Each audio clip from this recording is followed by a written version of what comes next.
तो ये थी इस वक्त की हेडलाइंस। अब देखते हैं खबरों को विस्तार से। और आज सबसे पहले सबसे बड़े मुद्दे पर अपने खास मेहमानों के साथ हम खास चर्चा करने वाले हैं। और आज का सबसे बड़ा मुद्दा क्या है? सबसे बड़ा मुद्दा है कि बीजेपी को नया बॉस मिल गया है, यानी कि नए राष्ट्रीय अध्यक्ष नितिन नबीन। तो उनका जो कार्यकाल होगा कितनी चुनौतीपूर्ण, क्या अहमियत है इतने कम उम्र में इतनी बड़ी जिम्मेदारी देने की, इन सभी पहलुओं पर होगी बात। लेकिन पहले ये पूरी रिपोर्ट देखिए, क्योंकि बीजेपी के बॉस पर पीएम ने कहा है कि नितिन नबीन का आदेश सभी के लिए मान्य होगा। दरअसल 45 साल की ही बीजेपी है, 1980 में स्थापना हुई थी, तो 45 साल मान लीजिए। और 45 साल के ही सहयोग देखिए, राष्ट्रीय अध्यक्ष नितिन नबीन भी हैं। उनको औपचारिक तौर पर अब राष्ट्रीय अध्यक्ष चुन लिया गया, पहले कार्यकारी राष्ट्रीय अध्यक्ष चुना गया था। बीजेपी के मुख्यालय में उनके नाम पर आज आधिकारिक ऐलान कर दिया गया।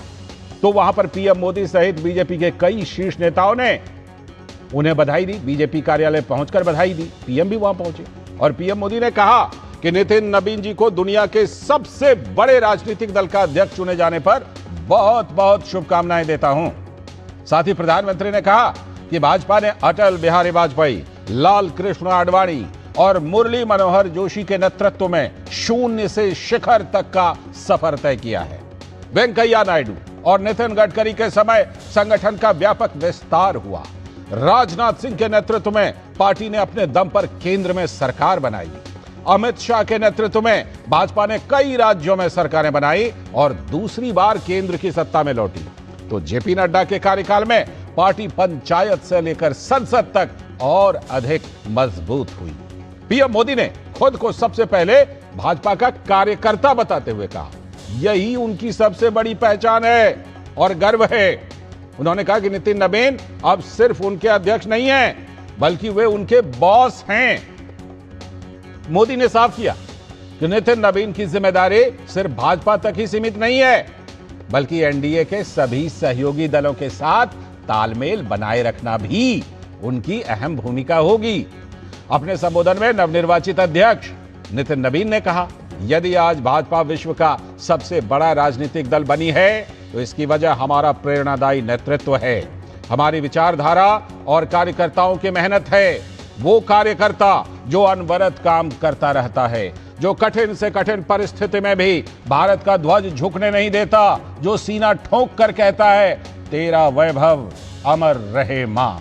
अपने पूर्व के अध्यक्षों को नमन के साथ ही नितिन नबीन ने पार्टी के उन तमाम अनाम कार्यकर्ताओं के संघर्ष और बलिदान को भी याद किया। 1980 में बीजेपी के गठन के बाद अटल बिहारी वाजपेयी पार्टी के पहले अध्यक्ष चुने गए थे। तब से लेकर आज तक पार्टी के कैडर के तौर पर सेवा करने वाले समर्पित कार्यकर्ताओं को बीजेपी अध्यक्ष पद पर आसीन होने का मौका मिला है। अपने 17 करोड़ कार्यकर्ताओं को लेकर आज बीजेपी दुनिया की सबसे बड़ी पार्टी है। तो समझा जा सकता है कि लोकतांत्रिक मूल्यों और राष्ट्र प्रथम के मंत्र से बीजेपी ने अपने विचारधारा में समाहित किया है।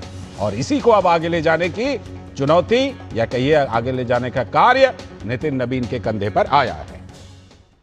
तो जैसा कि हमने आपको बताया कि इस मौके पर प्रधानमंत्री नरेंद्र मोदी भी भाजपा मुख्यालय पहुंचे और वहां उन्होंने अपने संबोधन में कहा कि भाजपा पिछड़ों की साथी है और वे प्रधानमंत्री के साथ साथ भाजपा के कार्यकर्ता भी हैं। लोगों को लगता होगा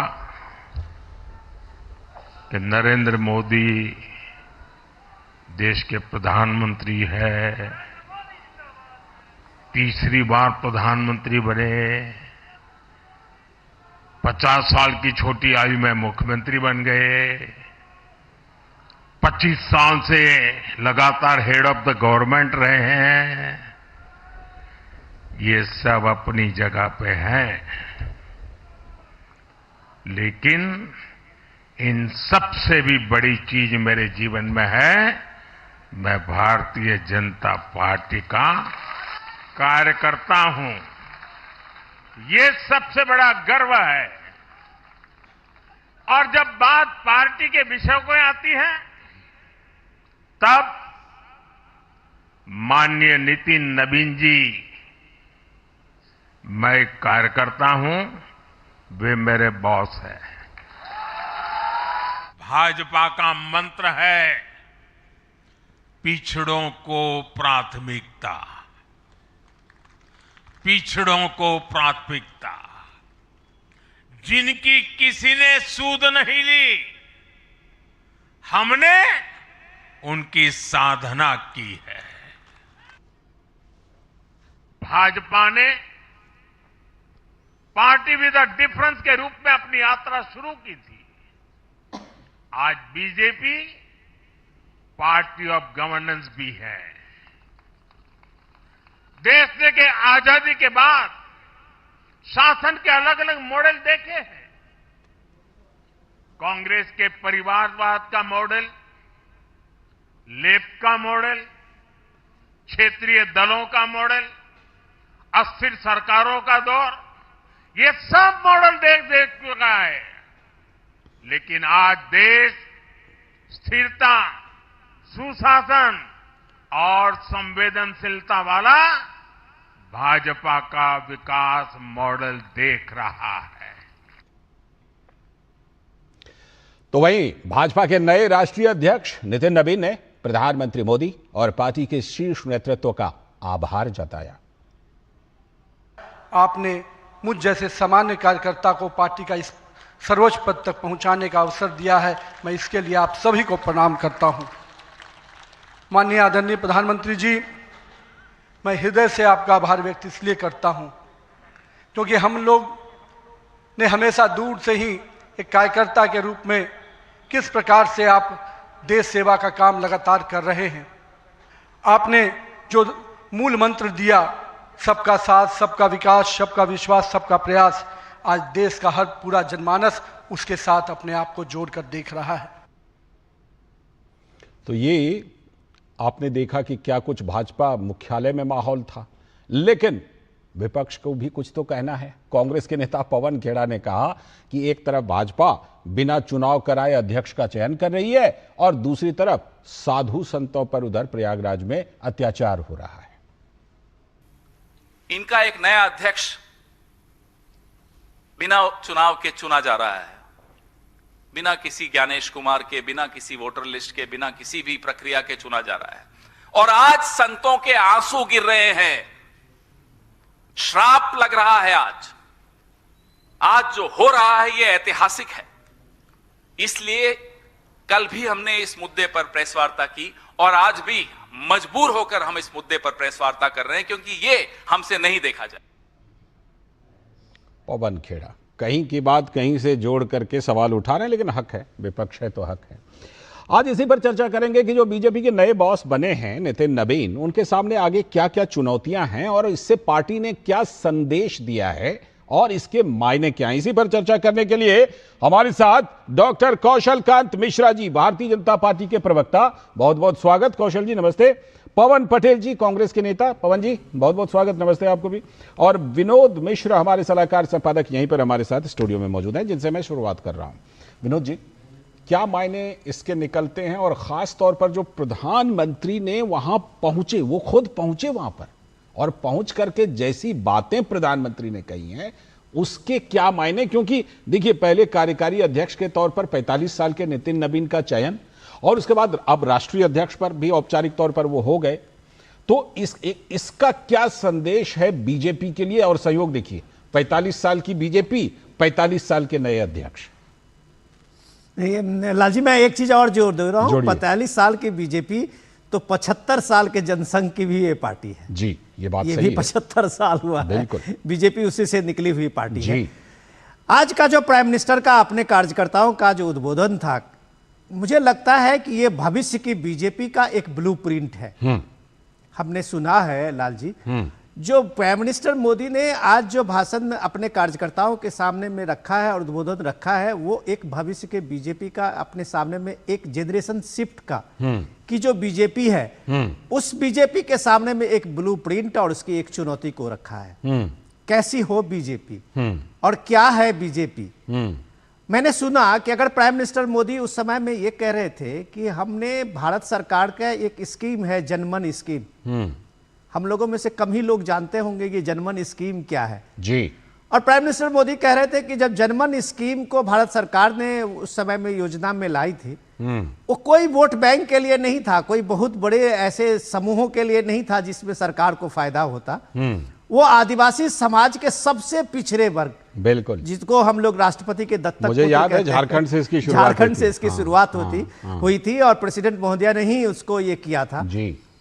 तो आप देखिए कि उनके बीच में पहुंचना, सरकार को पहुंचना, संगठन को पहुंचना, उनकी सुध लेना, इसलिए ये बीजेपी है। अभी जो देश में और जो चीजें चल रही है, जो अभी पवन खेड़ा को आपने सुन रहा था, बिल्कुल, बहुत माने सम्मानित प्रवक्ता हैं कांग्रेस पार्टी के जी, वो जिस संत के लेके बात कर रहे थे प्रयागराज को और इस इलेक्शन प्रोसेस को ही ये बता रहे थे। क्या एक सवाल उनसे पूछ सकता है कि ये देश कभी भूलेगा गोरक्षा आंदोलन पे और सैकड़ों साधु संतों के गोली से कैसे उड़ाया गया था? क्या शर्मनाक बातें करते हैं कि प्रयागराज में किसी संत की एक हठ धर्मिता है स्नान करने को लेके, और वहां प्रशासन अगर उनको एक रास्ता, एक वे आउट दे रहा है, तो आप व्यवस्था देना प्रशासन का काम है। तो उसके लिए आप 3 दिन से प्रेस कॉन्फ्रेंस कर रहे हैं। क्या कांग्रेस इस बात से कभी इन चीजों से, इस कलंक से मुक्त होगी? इसी दिल्ली के पार्लियामेंट के सामने में संतों पे कैसे गोली चलाई गई थी, गोरक्षा आंदोलन पे, ऐसे संत लोगों पे आप सोचिए। ये सब बात करना फजूल का लगता है। लोग, आप एक व्यवस्था से, एक सिस्टम से अगर आप कमेंट करते हैं पार्टी पे, तो मुझे लगता है कि पत्रकारों को भी अच्छा लगता है कि उसकी आलोचना या उसकी प्रशंसा करना। बिल्कुल। रही बात जो पीएम के ब्लूप्रिंट की बात मैं कह रहा था कि ब्लूप्रिंट देखिए कि आज ही बीजेपी के सामने में 5 बड़े राज्यों के चुनाव हैं। बीजेपी को अपने नए जनरेशन में, जो जनरेशन शिफ्ट की बात आप कह रहा हूं, जेनजी का वो अध्यक्ष 45 साल के आज अध्यक्ष नितिन नवीन है। 17 करोड़ के लोगों का कार्यकर्ताओं की ये दुनिया की सबसे बड़ी पार्टी है जी। तो पार्टी एक परिवार है। इस बात को जब नितिन नवीन ने रखा है तो मुझे लगता है कि बीजेपी ने जनरेशन शिफ्ट के लिए एक बहुत शानदार अपना एक नेता चुना है। जी बिल्कुल, शानदार नेता चुना आपको लगता है। लेकिन बीजेपी मुख्यालय में क्या माहौल था, इसको जानने के लिए राजेश राज हमारे साथ जुड़ चुके हैं। राजेश राज, हाँ, हमारे साथ जुड़ गए। राजेश, जरा बताइए, आज औपचारिक तौर पर नितिन नवीन जी की ताजपोशी हो गई, राष्ट्रीय अध्यक्ष के रूप में प्रधानमंत्री खुद पहुंचे, बड़े बड़े नेता पहुंचे भाई, वहां पर संबोधन भी हुआ। क्या कुछ रहा विशेष इस अवसर पर?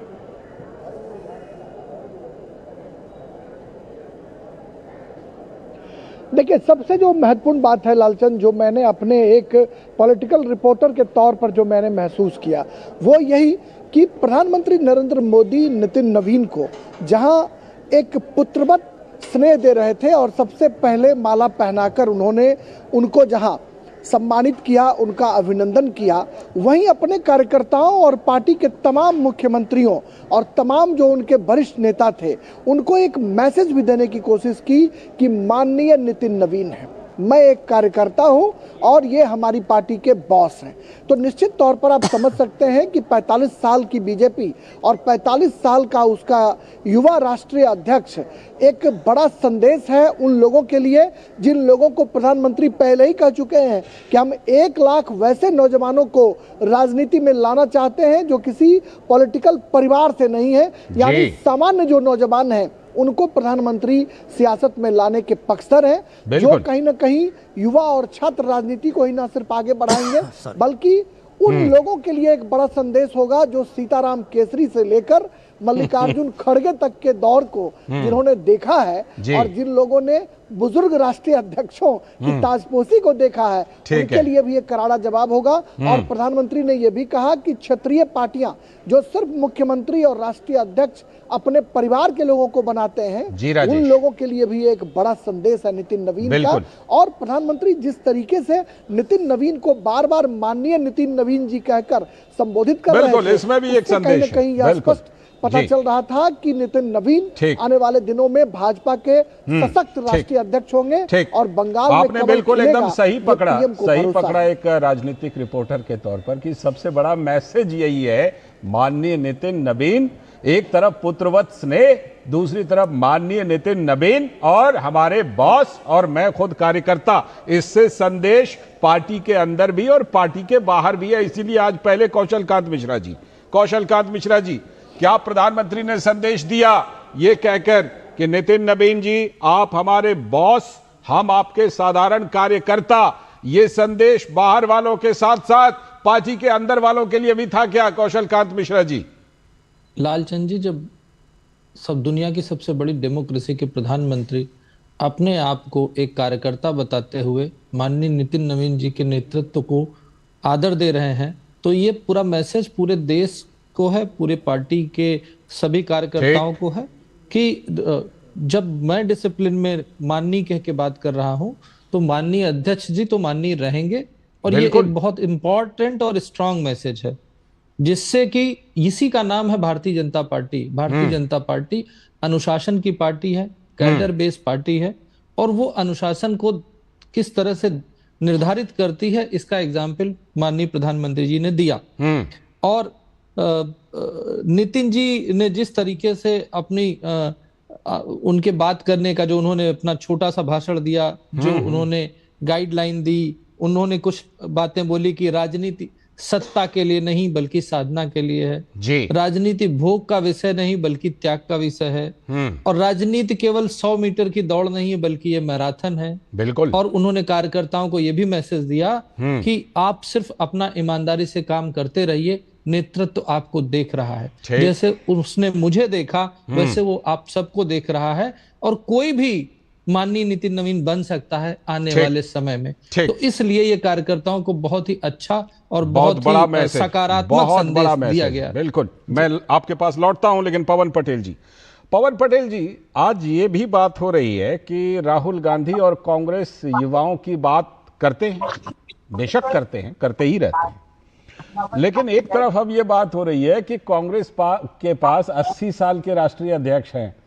और दूसरी तरफ बीजेपी ने 45 साल का राष्ट्रीय अध्यक्ष बना करके ये वाला जो पूरा मुद्दा है युवाओं को नेतृत्व, युवाओं को लाना, ये कहीं ना कहीं बीजेपी ने बाजी मार ली क्या आपसे? अरे पूरे विश्व के युवाओं पे बाजी मार ली, पूरे विश्व का युवा कांग्रेस के भाजपा के साथ हो गया। क्या बात कर रहे, 45 साल का अध्यक्ष बना देना कितनी बड़ी बात है। एकदम सारी परेशानियां खत्म, महंगाई, बेरोजगारी, कर्जा, सब कुछ खत्म। हमारी शुभकामनाएं है कि पूरे विश्व में इसी तरह भारतीय जनता पार्टी युवाओं को अध्यक्ष बनाकर मार्गदर्शन प्रशस्त करती रहे। क्या संयोग है कि 45 साल के नितिन, 45 साल की पार्टी, बाप रे कितनी बड़ी बात। और सबसे बड़ा मोदी जी के चलने में, मोदी जी के पलक झपकने में हर में एक संदेश था। उन्होंने माननीय बोल दिया, नितिन जी को अध्यक्ष को बहुत बड़ा संदेश इस पूरे विश्व को देने का काम किया। बधाई हो, बहुत महानता की काम। ठीक है, आपने कुछ संदेश लिया, धुन तो लीजिए। ये दिक्कत है, एक तरफ हमारे नितिन जी शपथ ग्रहण कर रहे हैं, उनकी ताजपोशी हो रही, और दूसरी तरफ हिंदुत्व के नाम पे सत्ता में आने वाली सरकार शंकराचार्य के ऊपर किस तरह कर रही है। ये तो कोई बात ही नहीं, आप बोल रही है तो क्या तुकबंदी, कोई तुकबंदी नहीं हमारे देश की। वो अभी शंकराचार्य है नहीं, दूषित पानी पी करके उनका पट्टाभिषेक हुआ नहीं है, सुप्रीम कोर्ट ने रोक रखा है उनके पट्टाभिषेक को। मुश्किल है, अभी वो शंकराचार्य है नहीं, उनके पट्टाभिषेक पर सुप्रीम कोर्ट से स्टे है। अरे शंकराचार्य नहीं है तो हिंदुत्व के नाम पे पार्टी आई थी ना, सनातन के साथ इस तरह में करना चाहिए। भोपाल में गौ माता को काट काट करके बाहर भेजा जा रहा है, भोपाल के क्लस्टर हाउस में पकड़े गए हैं, दूषित पानी पीकर के इंदौर में मर गए हैं लोग। आपके मंत्री जिसने सेना का अपमान किया था, आज ही सुप्रीम कोर्ट ने बोला है कि माफी वाफी नहीं चलेगी, इनको पद से हटाओ। ये तब भी संयोग हमें लगता है कि देखना चाहिए। बाकी हमारे देश को इतने ताकतवर प्रधानमंत्री, आप महंगाई वगैरह का भी मुद्दा ले आए थे, और 2-4 मुद्दे जोड़ने जोड़ दीजिए। 2 मिनट लाइए, और 2-4 नहीं, मैं आपको 2 मिनट दूंगा। मैं कह रहा हूं 2-4 मुद्दे और जोड़ दीजिए, उसके बाद बताइएगा युवाओं को नेतृत्व वाले मामले पे मेरे सवाल पर। हाँ पूछिए। हाँ, मेरा ये कहना था कि कहीं ना कहीं ऐसा हुआ है क्या कि बीजेपी ने बाजी मार ली 45 साल का अध्यक्ष बना करके, ये था सवाल। अरे बाजी मारते ना अगर, तब लोकतांत्रिक प्रक्रिया को अपनाते ना। बाजी तो हमने मारी है कि गांधी परिवार ने इस देश को आजाद कराया, इतने लोग ने त्याग बलिदान दिया, उसके बाद भी लोकतांत्रिक प्रक्रिया को अपनाते हुए मल्लिकार्जुन खड़गे जी को किया। आप क्या बंगारू लक्ष्मण जी थे ना, क्या हुआ उनके साथ? एक दलित अध्यक्ष बनाया आपने, एक उसके साथ किस तरह की कार्यवाही की? दूसरे भ्रष्टाचारियों को इस्तीफा नहीं देना है, लेकिन दलित अध्यक्ष ने उनको इस्तीफा दिलवा दिया। हम कहते हैं सही बात नहीं होता युवाओं का सम्मान। कौशल जी का जवाब बनता है यहां पर, कौशल जी का जवाब बनता है। कौशल जी का जवाब। मेरे दोस्त पटेल जी से मेरा रिक्वेस्ट है कि जरा ध्यान से सुनिएगा। आप, मुझे इसमें कोई आपत्ति नहीं है कि मल्लिकार्जुन खड़गे जी 84 साल के मुल्क में आपके अध्यक्ष हैं। वो आपका अपना पार्टी का डिसीजन है, हम उसका सम्मान करते हैं, हम उसका स्वागत करते हैं, लेकिन कम से कम आपके पार्टी के लोग तो उस अध्यक्ष का स्वागत सम्मान कर लें। याद है वो चुनाव का पर्चा जिसमें एक परिवार के लोग कमरे में थे और अध्यक्ष जी दरवाजे से झांक रहे थे। मुझे वो तस्वीर याद है, वो पर्दा हटाते हुए आपको याद है, बड़ा मीम बना था उस पर, सोशल मीडिया पर बड़े मीम्स बने थे उस पे। दूसरी चीज, आपको सीताराम और वो बेंगलुरु में भी बोल करके आए हैं कि आला कमान तय करेगा जी। अभी वो उस पे मैं आ रहा था, अभी वो सीताराम जी की धोती दुनिया को याद है, किस तरीके से राजेश राज अभी जिक्र कर भी क्या किया था, ही रहे थे। वो सबको याद है, मुझे उस पे नहीं जाना है। आप खुद देखिए ना, अध्यक्ष जी आपके ये कहते हैं कि हाई कमांड डिसाइड करेगा। अध्यक्ष से बड़ा हाई कमांड कौन है? एक तरफ देश का प्रधानमंत्री, विश्व के सबसे बड़ी डेमोक्रेसी का प्रधानमंत्री ये कह रहा है वो मेरे बॉस हैं, मैं उनका कार्यकर्ता हूं। दूसरी तरफ आपका अध्यक्ष कह रहा है हाई कमांड डिसाइड करेगा। यहीं से फर्क आता है, यहीं से फर्क आता है। कितना फर्क आता है, मैं आता हूं इस पर, कितना फर्क आता है इस पर बात करूंगा। पहले राजेश के पास। राजेश, जो अभी पवन पटेल जी ने कहा कि देखिए भाई युवा अध्यक्ष तो बना दिया, ठीक है, लेकिन तमाम ऐसे मुद्दे हैं उससे बीजेपी कैसे निपटेगी। तो अब मैं इसी पहलू पर आने वाला हूं कि नितिन नवीन जी के पास अभी जो बिल्कुल सामने में चुनौतियां हैं वो कौन कौन सी बड़ी बड़ी चुनौतियां हैं। सब जानते हैं पश्चिम बंगाल कितनी बड़ी चुनौती है, सब जानते हैं तमिलनाडु केरल कितनी बड़ी चुनौती है। पार्टी के अंदर भी कोई चुनौती है क्या नितिन नवीन जी के लिए दुरुस्त करने, स्ट्रक्चर को खड़ा करने की? देखिए पार्टी के अंदर जो भी चुनौतियां हैं, मुझे लगता है कि पार्टी में इतने लेयर पर संगठन में काम चलते हैं, 24 घंटे इसमें काम होते हैं। लगता है कि नितिन नवीन अपनी उन चुनौतियों से पार पा लेंगे, क्योंकि हमने देखा कि मार्गदर्शक मंडल हो या फिर पार्टी की जो बॉडी बनेगी उसमें तमाम लोगों के सहयोग और संपर्क और प्रधानमंत्री नरेंद्र मोदी के मार्गदर्शन में सब कुछ तैयार होगा।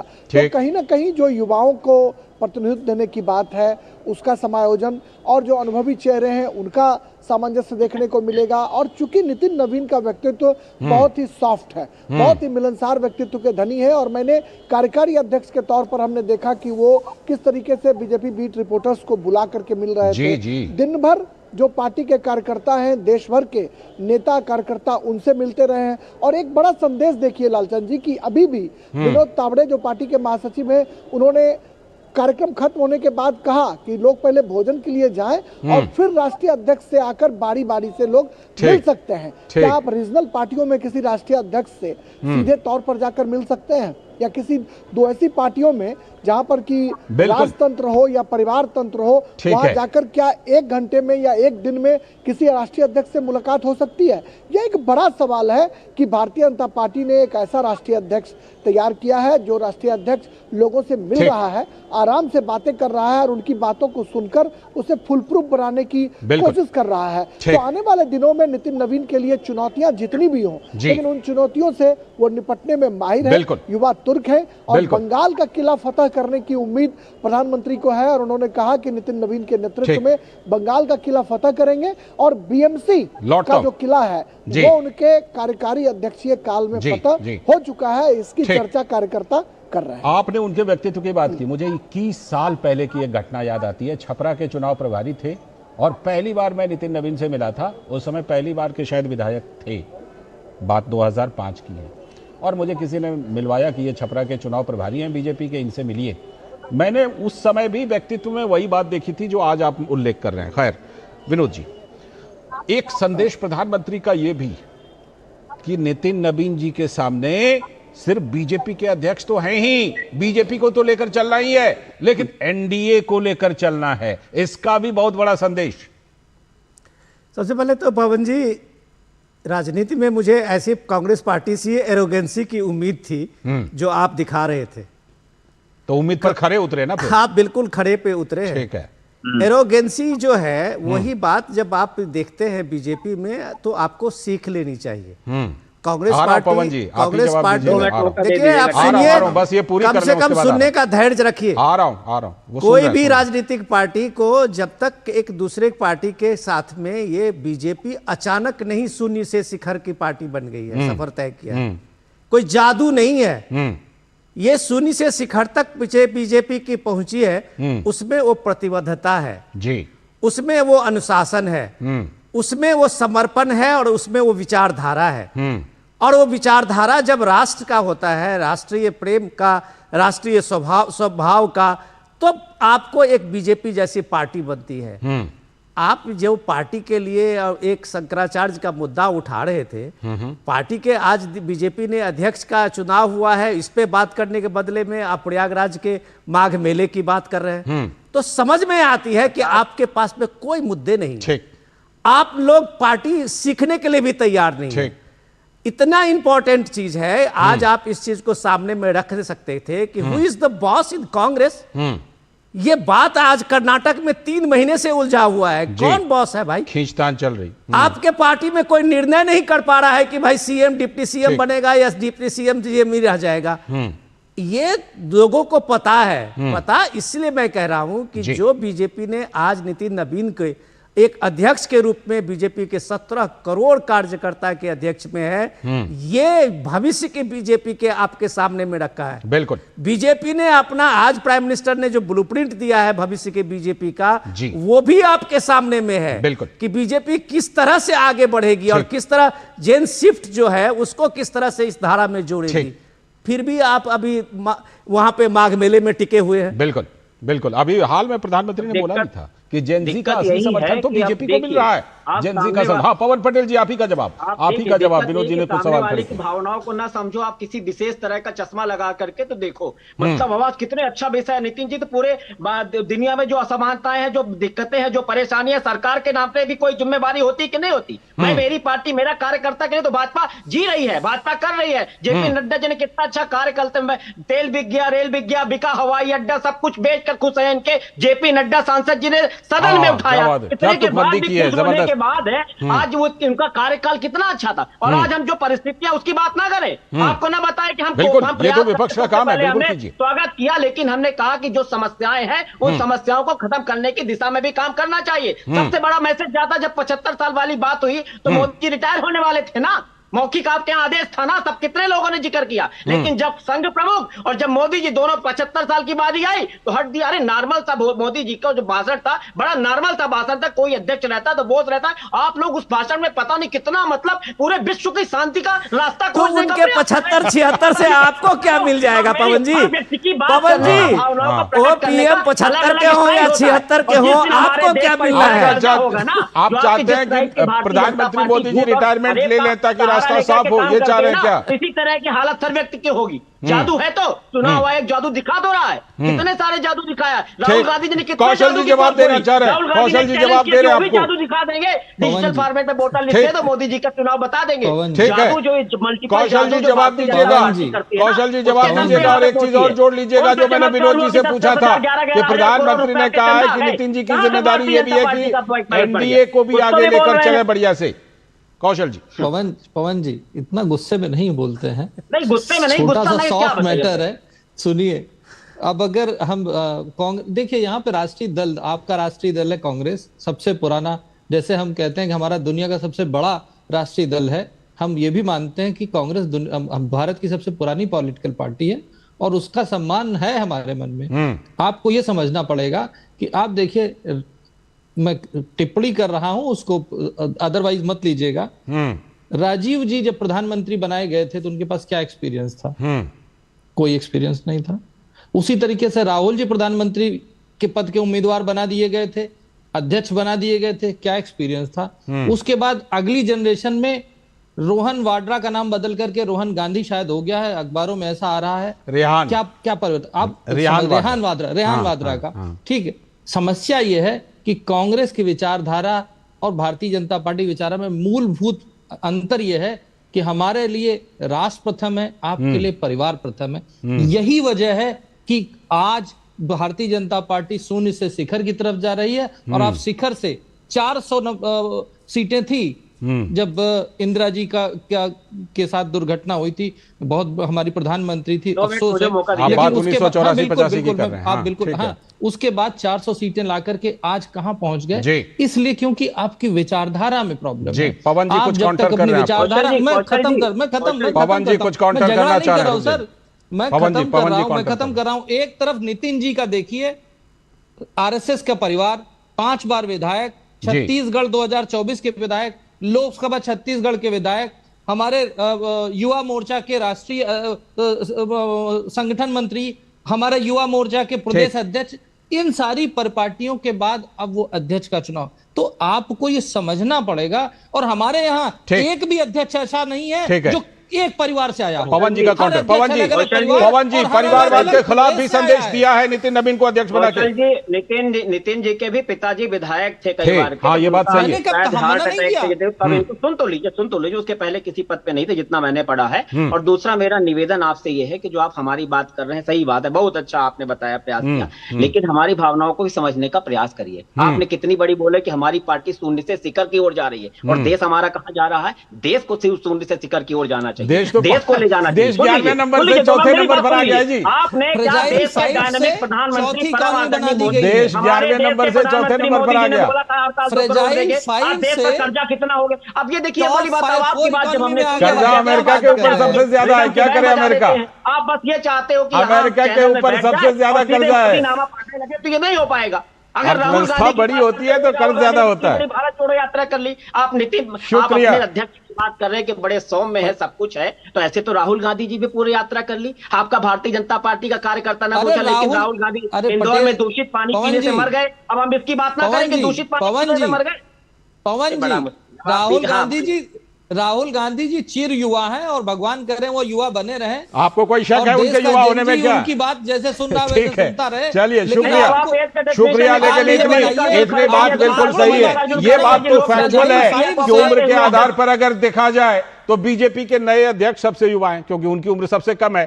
फिलहाल इस चर्चा में आप सभी का बहुत बहुत शुक्रिया। अभी वक्त है एक ब्रेक का, और ब्रेक के बाद बात करेंगे कि हमारे देश में जो सेक्युलर की बातें होती हैं, वो सिर्फ क्या बातें होती हैं, और जब राजनीति करने की बारी आती है तो उसे कम्युनल बना करके राजनीति की जाती है। इस पर बात करेंगे, क्योंकि केरल से जुड़ा मामला है, एक छोटे से ब्रेक के बाद।